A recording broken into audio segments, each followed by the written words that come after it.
Assalamu Walaikum. Hello friends, how are you?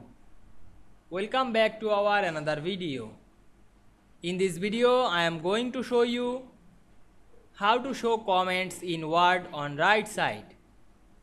Let's get started. At first, we have to open a Word document and take a paragraph. And we can see here we included some comments on this paragraph text. Now we want to show comments in this Word document. On right side, go to the review menu. Then find and select the show comments. And we can see here we show this comment section on right side very easily. I hope you enjoyed the video.